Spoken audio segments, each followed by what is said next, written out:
Hello guys, welcome to Running Science, and today's the day. Today's the day where I'm going to review the Adidas Adizero EVO SL. This shoe, I'm sure we are going to hear a lot about this shoe in the upcoming months. The reason being, it's the end of the year, so I know that there will be a lot of end of the year award video coming out soon. And I'm pretty sure this shoe is going to be featured a lot in those videos. I'm not going to do a Shoe of the Year award video because I find it really hard to pick one shoe to rule them all in 1 year. But I'm going to do something slightly different. You'll see what's coming up. But I have to talk about this shoe, okay? Because this shoe really revolutionized the market of running shoe in 2025. And it's a shoe that we are going to hear about in the next months. We've heard about it the whole year, and it's a shoe that sets the mold for many more shoes along these footprints that will come out in the next few years from competitors. So let's talk about this shoe. So this shoe came out, technically was presented in 2024 in Berlin, at the Berlin Marathon, September 2024, but really was widely released in February, March 2025. Really not widely released. It was released sort of as a lifestyle shoe. It was released in very limited quantities. Adidas had problems with the production of these shoes, in my opinion. At the beginning, and then now it's widely available. Okay, now you can buy it everywhere, literally everywhere. Adidas has done even a college football version of this, so it's everywhere, and it's used a lot as a lifestyle shoe as well. However, it's a very good running shoe. So here's what we're gonna do. I'm going to tell you all the stats and figures of this shoe, and as usual, I'm not gonna give you just the raw data. I'm going to tell you how to interpret it, okay? Basic science about this shoe, just no bias there. Then I'm going to tell you my opinion, okay? Then I'm going to tell you my opinion, and then finally we're going to see how does this shoe fit within the market and within the Adidas lineup, and then I'm going to tell you competitors, what are alternatives to this shoe. There isn't that many. That's my preview. So let's go. What is this shoe? This shoe is a daily trainer, and like I said, it revolutionized the market in 2025 because what Adidas did, they put Light Strike Pro, which is their top racing foam, in their lineup. It's the best of the best in terms of racing foam that Adidas had in 2024. Remember, this was presented in 2024, and they put it, a single slab of it, no other foams, no other gimmicks, no other stiffening agent, no nothing, single slab of premium racing foam into a daily trainer, into the geometry of a daily trainer, and most importantly, at the price of a daily trainer. This shoe came out undercutting all the competition because this shoe came out at $150, and really this was a big revolution because nobody was even thinking about doing that. It's a super simple recipe, but Adidas was the first one to come up with it, and it was extremely successful. It still is extremely successful, and I'm sure that other brands are going to copy the same recipe. Now, Adidas was not the first one, was not the first brand to put a premium foam into a more daily oriented trainer. I think Nike was probably the first one with the Zoom X Pegasus Turbo and Turbo 2, and then the Peg Plus, right? That's the same lineup. It's the same shoe basically. But that shoe came out, what, 3-4 years ago? But it came out at a substantial price, at a premium price. This one came down to a daily trainer price. So that's where the revolution is. On top of the fact that, again, this is all premium materials. This is exactly the same material that you would find into a top-of-the-line racing shoe, Adidas, for example, the Adios Pro 3. Remember, this was presented in 2024, okay? We'll see in a second how do they compare to the 2025. But let's talk about this shoe. This is a TPEE midsole. What does it mean? Well, it's a top of the line, super bouncy, super energy returning foam, right? The best you can get, really, in terms of foam. It is slightly on the firm side because this is what people called Light Strike Pro Classic. This is what Sagasu Running coined the term Light Strike Pro Classic. Is the TPEE version of Light Strike Pro that Adidas has presented 3 or 4 years ago, and then it trickled down all the way down to a daily trainer right here. All right, it's a single slab, no gimmicks, no plates, no stiffening agents, no glue, no nothing, just single slab of Light Strike Pro Classic.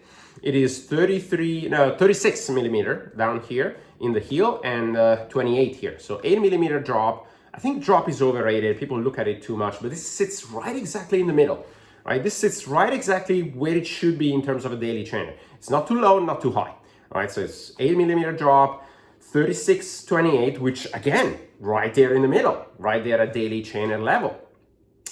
And in terms of firmness, it's again, Light Strike Pro Classic. It's not too soft, not too firm. It's sitting around 20, 21 in the durometer scale. It feels a little firm at first, but then it softens up really nicely with time, okay? After 40, 50 miles, it breaks in really well and it feels much, much softer. All right, now, in terms of underneath, you have the Continental rubber, the patch, whole patch of Continental rubber down here. Again, this is the same layout that you'll see in the Adios Pro 3. Premium racing material into a daily trainer, and then you have more Continental rubber down here. It's really good grip, right? Like I said, this is not what you see from Adidas in 2025. We'll see it later, but this is good stuff, right? This is really, really premium rubber down here in the outsole. The midsole, I already discussed it. It's the 3628, all single slab of Light Strike Pro. There is a little shank right here in the middle of the shoe at the top of the, at the top right here. There's a little shank, plastic shank. The plastic shank does not act as a support material. It does not give you any performance. It is there, I don't really know, nobody really knows why it's there. The hypothesis that works best is there to provide a little bit of lateral support, torsional support, to avoid this foam to twist too much, but really you don't even feel it, right? It's not there for performance, it's not there for support, it's not there for stability. I don't know why Adidas put it there, probably because without it, it was a little too wobbly, and with that, it provides a little more stability on the lateral side, on this lateral side, this lateral movement there. But really you don't feel it. So that's why it's a daily trainer, right? It's not there to snap you off. It's not there to push you forward, nothing like that. It's the run that you get is just the midsole. It's just the bouncy, energy returning, really resilient foam that you get from Light Strike Pro. Also, if you notice the geometry, it has a nice rocker, but it's not a very aggressive rocker. It's a very gentle rocker. It's a rocker that works good, works best for daily training, right? It is not flat. There's other shoes that are more flat down here, that are even more daily oriented, daily training oriented. This really works well for even tempo run, and it works well for intervals, right? So this rocker is not super aggressive, but it's there to help you facilitate in your gait, in your picking up your feet. So it's gentle, all right? It's where you would expect something not too aggressive, but also not too slow as well, okay? It's right there in the middle. And then the upper is, again, this mesh fabric that is typical from Adidas in 2024. It's very minimal, very minimalistic. The tongue is minimally padded, almost no padding at all. The laces sucks as usual for Adizero. The insole here sucks as usual from Adizero. The tongue is not gusseted, and that was a problem for many people. It has this loop here where you can cross the laces up, but the laces are so bad that this loop for some people didn't work and the tongue was moving. I did not have that problem, but I understand why some people were complaining about it. It's not gusseted, it's not sewn in, all right? So this tongue is too wobbly and it might slip off. The upper is very minimal. If you like minimal upper, this is good. The padding here is okay, but very minimal. If you like minimal uppers, this is good. If you like more structured upper, this is probably not the best solution. Like I said, this is a simple recipe and they kept it simple, right? Keep it simple, stupid, right? That's what probably Adidas was thinking when they were designing this shoe. Keep it simple, and that's exactly what they did. Simple upper, which honestly was probably one of the weakest point of this shoe. Now, as you can see, this shoe is almost brand new. I've run one run in this shoe on the treadmill. Why am I reviewing this shoe then? Because I was one of the lucky ones to get one of the first batch back in February, and I've run more than 500 miles in my previous pair of Adidas EVO SL. And I usually don't buy two pairs of shoes, of the same shoes, okay? I never bought two pairs of the same shoe because I like to change my shoes. But I had to check a couple of things before doing this review, so I bought a new pair of shoes. And also, I'm gonna tell you my bias now, I really like this shoe, okay? So that's why I got my second pair, and I run in them, and now I'm ready to tell you all about it because I tested it. I've used it for most of my London Marathon preparation. So it's a shoe that it really shines. It really shines at paces that are very broad. Okay, I'm gonna copy Sagasu running matrix where he puts the heat map where the paces for which every shoe is good at. I'm gonna put it down below and in the introduction page. And this shoe, you'll see it if you consider the range from recovery run all the way up to race pace, this shoe is extremely broad. Okay, the green, which is where this shoe shines, goes almost from recovery all the way up to racing. Really, the only thing where I wouldn't do that I wouldn't do with this shoe is probably the super slow recovery run, like very slow, and the extra fast racing. Now, again, I'm a slow runner, all right? So don't take these numbers as an absolute. Take it relatively, okay? I'm not an elite athlete. Elite athletes will not run a marathon in these shoes. Of course, they want more pep, they want more fast shoes, right? This is not fast enough. But for the regular runners, like me and like you probably, this shoe can run 95% of your runs. There's a few caveats to that, okay? And the caveats are the following. There's a few drawbacks to this shoe. All right, first of all, this shoe, in my opinion, is an enthusiast shoe, an enthusiast daily trainer. What do I mean by that? I mean that you really should know how to run. You really should be committed on to running because this shoe is not very beginner friendly. Why? It's narrow in the heel and it has a big cutout here in the midfoot, right? You see the shrinking of the sole right here, and you see this cutout. That makes the shoe a little unstable. All right, so beginner runner, if you're very slow, or even if you're not slow, but you're a beginner runner, maybe your form is not 100% on point, you might need a little bit more stability. And this shoe is not very stable, all right? It's not extremely unstable. It's not a racing shoe. It's not a Vaporfly, okay? It's not a Adios Pro 4, which are extremely unstable because they're racing shoe. This is a daily trainer, but as a daily trainer, it is a little bit unstable, right? What it means is that this shoe does not have a wider base, and when you land on your feet, I mean, the forefoot is very broad, as you can see. It's very nice and accommodating, but at the heel, if you are a heel striker, or at the midfoot, if you're a midfoot striker, you land on this part or on this part, and the shoe is going to be a little wobbly. It might collapse a little bit in, might collapse a little bit out. It's not extremely stable. If you compare it to a stable shoe, which might have a broad base where you land on, this is not it, okay? So that's why I'm saying that this is not really a beginner friendly. daily trainer, it's more like an enthusiast daily trainer. This though makes the shoes pretty fast, right? So that is what makes this shoe good for tempo trainings and intervals and really almost all the way up to racing, right? This shoe is very fast. If you want to run slow and you have good form, you can do that in these shoes because the foam is very, very accommodating, and there's no plate, there's no rods, nothing that will really feel uncomfortable at slow pace.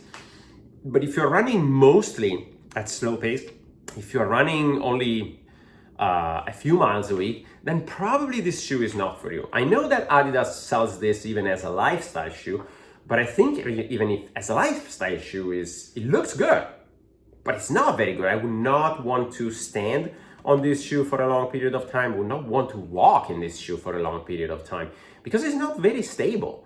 And when I'm standing and when I'm walking, I want a little bit more stability. I would look at something like from Adidas, for example, their Supernova line. That's much more stable. It's good mostly at slow pace. It's not good at high pace, but it's good in slow pace. This is the opposite. It's very, very good at high, medium, and daily paces. If you go into the slow paces, then it really depends on your form, right? If you are a heavy heel striker, you are not gonna like this. You're not gonna like it that much, okay? You might prefer something with more stability. I am not. I do like light and nimble running shoes. Therefore, I can run this shoe at slow pace. But then again, it's me, okay? If you know that when you're slowing down second part of a marathon or second part of a half marathon, you know your pace is going to be slow and your running form is going to deteriorate, you're gonna heel strike a little bit more, you're gonna be a little more wobbly, then this shoe is probably not the best shoe of the bunch, okay? With that said, the other issue of this shoe is the upper. And the reason why I wanted to buy a second pair before I do my review is the following. Sagasu Running, again, shout out to him. He has done almost an investigative journalism piece on this shoe. I'll link it down below, where he has investigated the production line. And unfortunately, the downside of this shoe is that Adidas had a very, very many issues with the production line. What do I mean? It's not consistent, all right? Depending on which shoe you buy and different batches and different production line of these shoes, you have different sensations, which again, quality control, not amazing from Adidas. They need to improve it in the future. What do I mean? This is true especially in the upper, actually only in the upper. The foam underneath is always fantastic. Outsole, always fantastic. The upper is where the issues come up. So if you go on and check his video, you'll see that the first iterations, which I had, the upper was very snug and was feeling really, really molding to your feet and was really, really snug and for my feet, really good. For some people, if you have the high volume feet, that could have been a little bit problematic, right? Could have been a little too tight. With time passing, a new production line coming up, I think he even differentiated between China, Vietnam, and Indonesia, where they produced. Regardless of that, with time, Adidas has sort of changed a little bit the upper, and now with this second generation, or I don't know if it's second generation really, with this more modern, I bought this in September 2025, with this newer production of this shoe, this upper got a little more baggy. So if you are on the low volume feet side, you might not like this. Again, this variability is not amazing, okay? So Adidas, the shoe is fantastic. Like I said, my biased opinion, I love this shoe. But Adidas, you should really improve your quality control for this shoe because this variability doesn't work for people, okay? You need to be consistent, okay, in my opinion, but really not just mine. There's a lot of people that are complaining about this. So unfortunately, again, it's a little bit of a hit or miss depending on whether you have a good production line or a bad production line, or if it fits to your feet or not. And I cannot really tell you just yes or no. Just go on and check on Sagasu's video down below, because he's done an amazing job. Shout out to him again. All right, so now let's talk about the final two things. Again, the upper, it could be worse, could be better. Adidas needs to improve on it. The usual, right? The usual laces that are super cheap and not good, they need to improve on these, and they need to improve on the insole, because it has that extremely narrow insole in the midfoot. It's very nice and broad in the forefoot, but it's very narrow in the midsole. I actually can show it.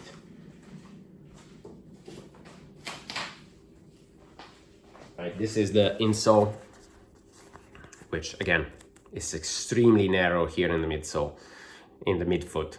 And I don't know what Adidas is thinking with the Adizero line. They have this insole here and it's terrible. Adidas, please improve the shape, really the shape. The sole is fine. It's not like you don't have a midsole in here, you do.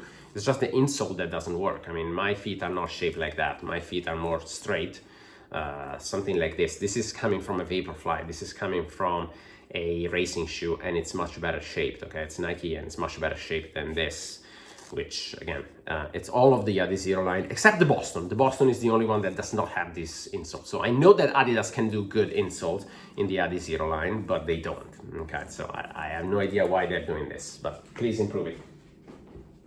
All right, so as I was mentioning, this is the 2024 Adidas lineup. Why am I saying this? Well, first of all, Lightstrike Pro Classic, all right? This is the TPEE version that is a little firmer, and it breaks down, and it breaks, it doesn't break down, it breaks in after 50 miles, okay? It's very, very resilient. I've run more than 500 miles in my previous pair, and it was still very, very good. The upper was not, but the midsole was very, very good. So I changed it just because the upper, not because of the midsole. So the midsole is fantastic.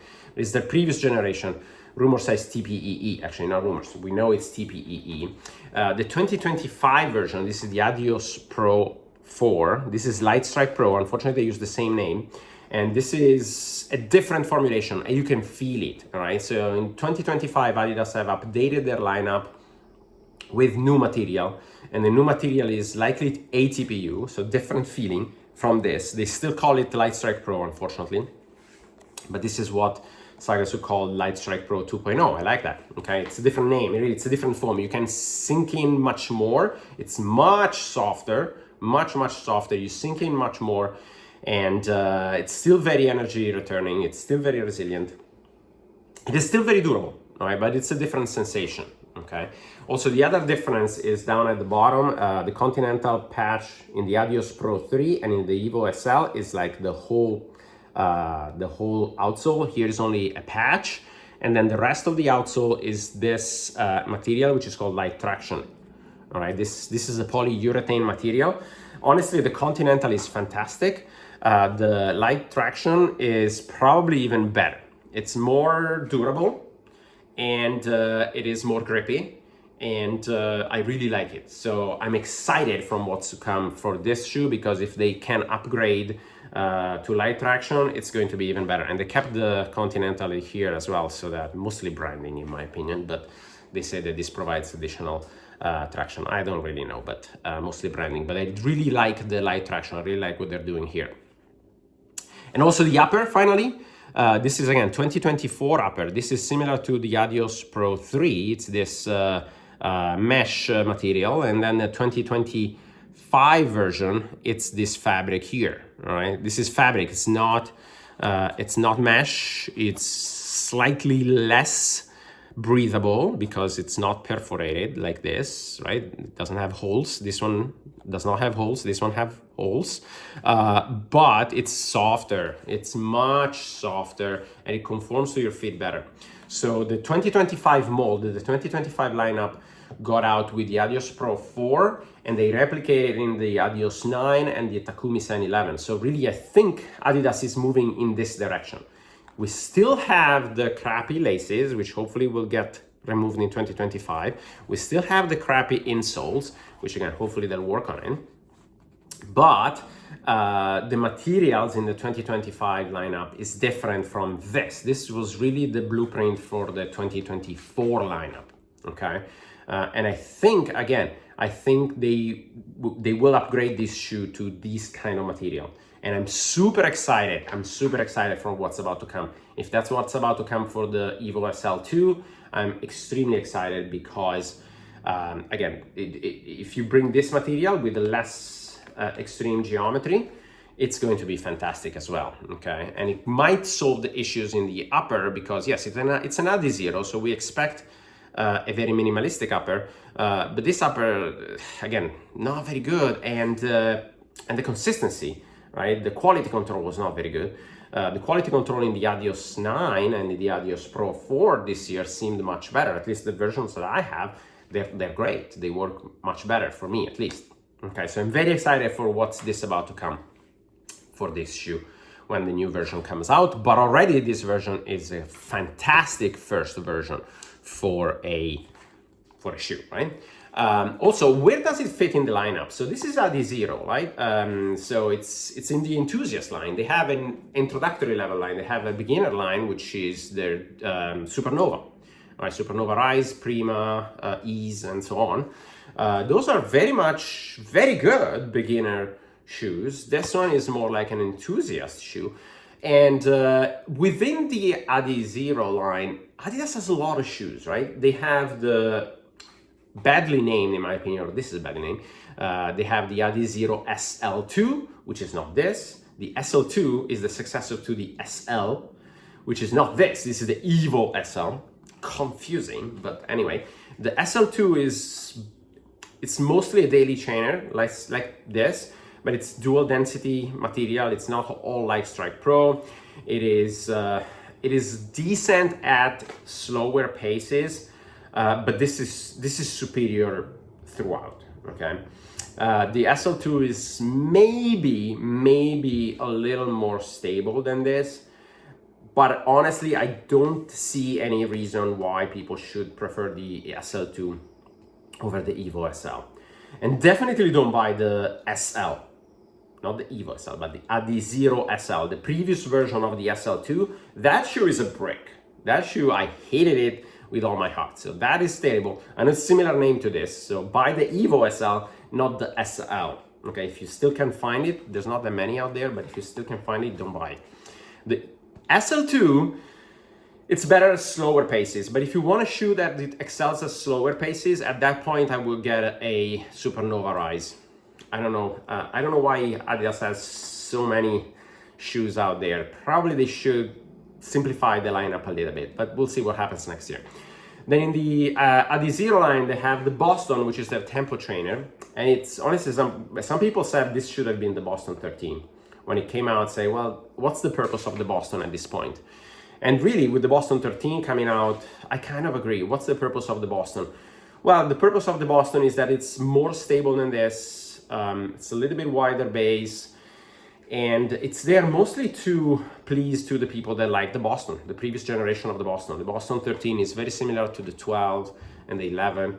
Again, they've updated the material. They bring it up to Light Strike Pro 2.0. They bring it up to the new upper material and the light traction at the bottom. But honestly, this shoe is more versatile than a Boston.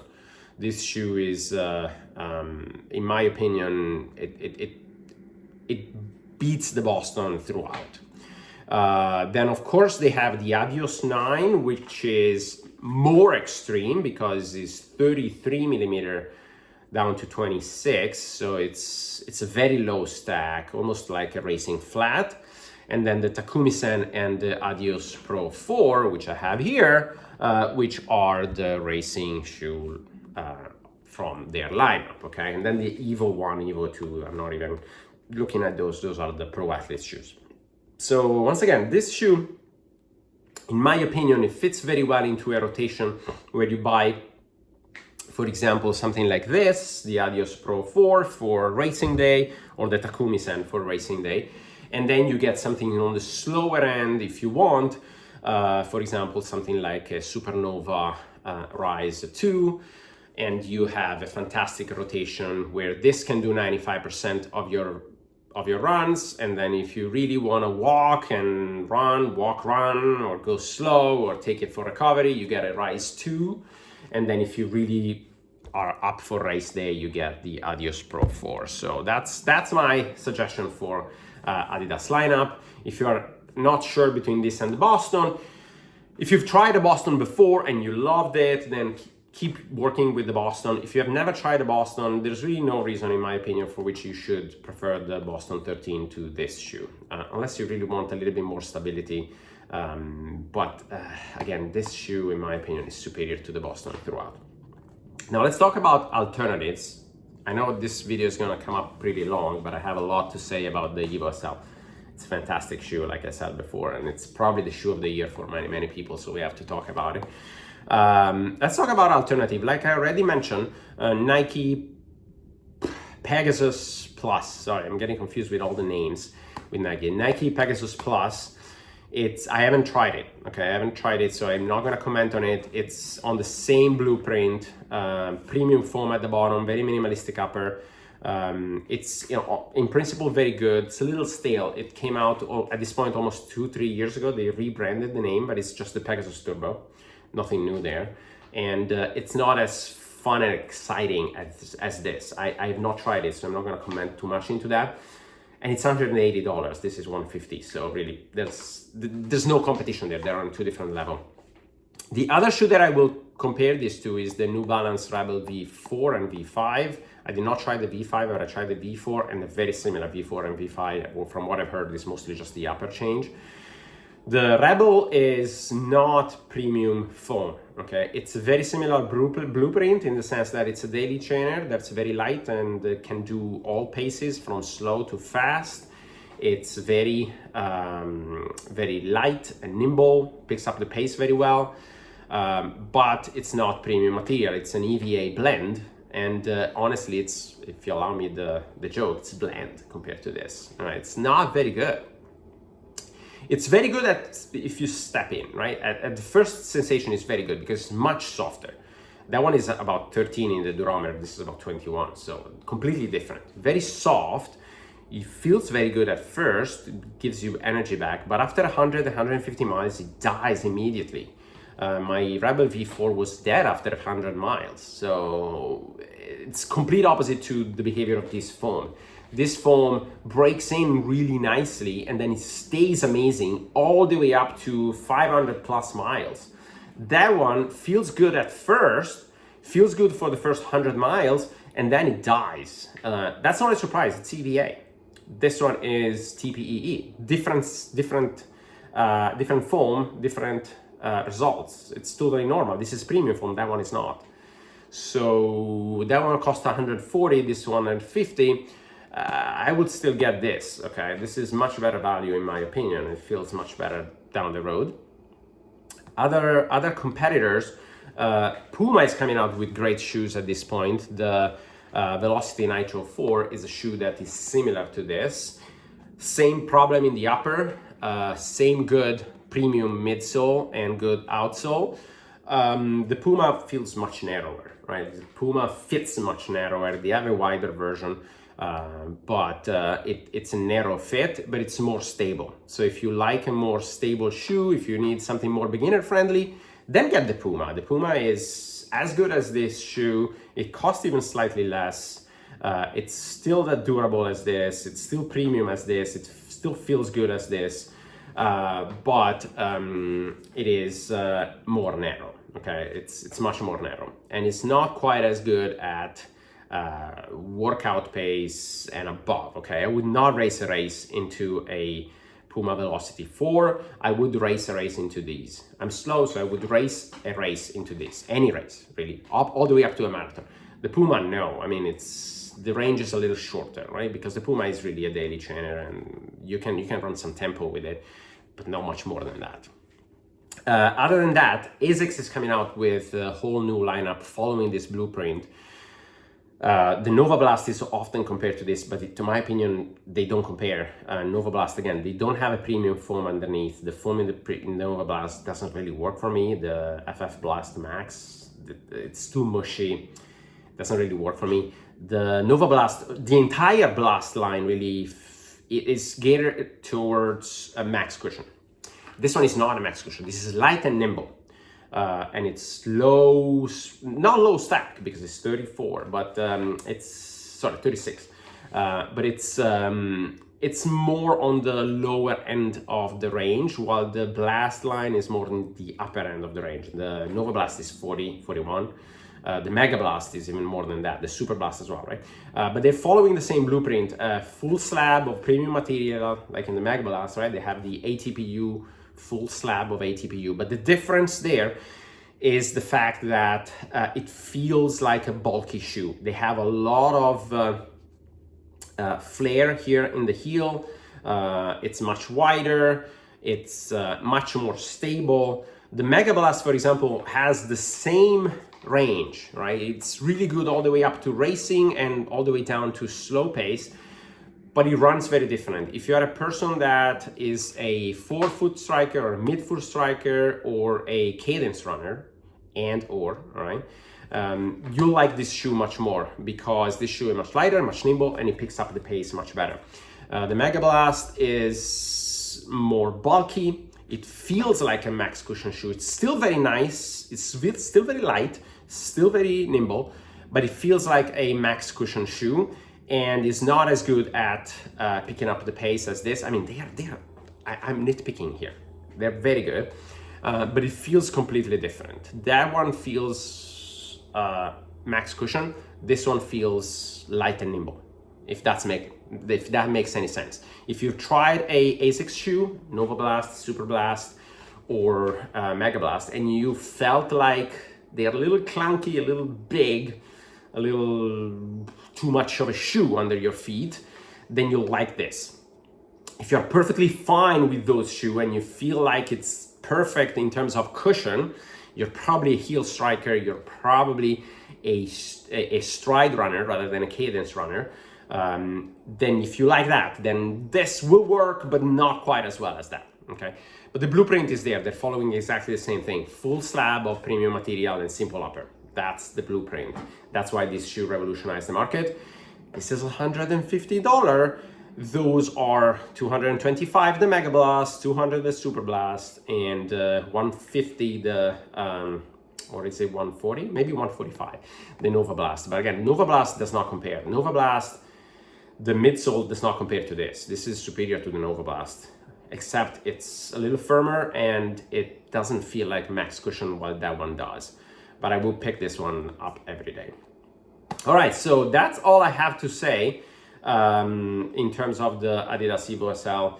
I know that this video is coming up long, but then again, this shoe is going to be talked about substantially at the end of 2025. So I felt like I could spend a little more time and describing what's up with this shoe, because this shoe really revolutionized the market, and there will be a lot of clones coming out. There will be a lot of clones coming out in 2026 and beyond. Clones in the sense that they will follow the same blueprint, premium material down here, and simple upper, light and nimble at the top. All right, with that said, if you like the video, subscribe, click the thumbs up button. I would really appreciate it. I'll see you in the next video.